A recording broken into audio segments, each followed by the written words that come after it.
Les bras hors de l'eau, la différence entre un professionnel de la natation et un amateur. Salut à tous, aujourd'hui on va développer un concept hyper intéressant, la différence technique entre deux types de nageurs, les professionnels et les amateurs. On va s'attarder sur le sujet suivant, le trajet des bras hors de l'eau. Alors n'hésite pas à t'abonner à cette chaîne YouTube et à mettre le pouce bleu pour nous dire si ce thème t'intéresse. Au programme, on va parler des bras hors de l'eau et on verra ce qu'ils font et que tout le monde veut copier alors que c'est pas forcément la bonne chose à faire. On verra en 2 quelle est la différence de souplesse et de technique entre les nageurs professionnels et les nageurs amateurs. Et on verra du coup pourquoi c'est pas forcément la meilleure chose à faire que de les copier. Et on verra en 3 mes meilleurs conseils pour vous adapter à votre niveau. J'espère que tu t'es abonné et que tu as mis le pouce bleu. On est parti pour la vidéo.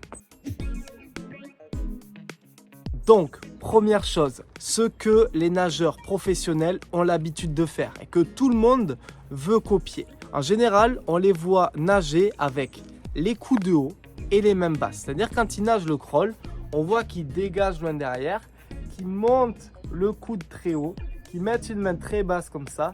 Et c'est un petit peu le style que tout le monde veut adopter. Coup de haut, main basse. Coup de haut, main basse. Coup de haut, main basse. Le problème là-dedans, c'est que on n'a pas tous le même niveau de souplesse et on n'a pas tous le même niveau de technique. Et quand les amateurs cherchent à nager coup de haut, main basse, comme je vous ai montré, ben souvent ça donne ça. Dégager, passer sur le côté, plier un peu le coude et hop, croiser devant. Et ça, je le retrouve énormément dans mes stages. Alors, on peut le corriger super facilement, surtout si vous venez en stage. Mais surtout, ce qu'on veut, c'est poser des bonnes bases techniques et avoir une technique qui soit surtout adaptée à notre profil physique, à notre souplesse. La bonne base technique à poser, c'est une belle rotation. Si tu veux nager avec un joli travail des bras hors de l'eau, il va falloir ouvrir le buste et prendre de la hauteur. Retiens bien ça, c'est pas forcément ce style que tu dois recopier. Deuxième partie de la vidéo, on vient de commencer à creuser sur la différence de souplesse et de technique entre les nageurs de haut niveau et nous. Et c'est pour ça que les nageurs amateurs, publics, ne doivent pas forcément recopier ce style. Il existe une grande différence de souplesse entre un nageur professionnel, dont c'est le métier de s'entraîner, d'entretenir sa force, sa technique et sa souplesse, et un nageur amateur qui n'est pas forcément super souple, pouce bleu si vous vous reconnaissez là-dedans, et qui n'a pas forcément le même bagage technique. Donc, je vais vous dire un petit peu ce que vous devez mettre en place. Il y a 3 choses. Pour un bon trajet des bras hors de l'eau, vous devez 1. Dégager loin derrière en ouvrant le buste. Ça, c'est indispensable. Dégage et j'ouvre le buste. La deuxième chose à faire, c'est prendre de la hauteur avec l'épaule et le coude. Je dégage, j'ouvre le buste et je prends de la hauteur avec l'épaule et le coude.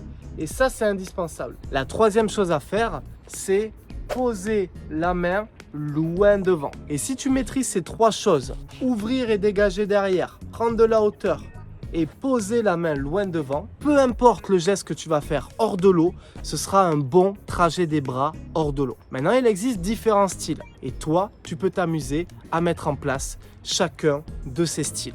Troisième partie. Troisième partie de cette vidéo, on va voir quel style va te correspondre le mieux. En fait, c'est simple.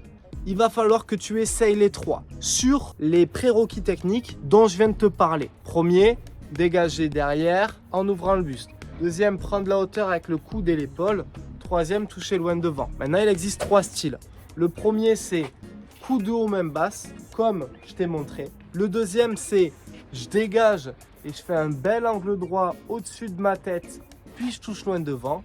Et le troisième, c'est le fait de faire un grand arc-en-ciel très relâché hors de l'eau. Et ça marche très bien. Très souvent, c'est ce que je fais faire à mes stagiaires parce que c'est un mouvement très naturel, très simple, très relâché et qui te permet de valider les prérequis pour un beau trajet des bras hors de l'eau. Ton pouce bleu si cette vidéo t'a plu. Je t'ai concocté une petite formation offerte. Le lien est dans la description. 3 vidéos pour devenir meilleur en crawl, avoir de meilleurs appuis et kiffer davantage la discipline, on va voir ensemble comment changer ta nage. Le lien est dans la description. N'oublie pas de t'abonner, c'était Malcolm. Ciao.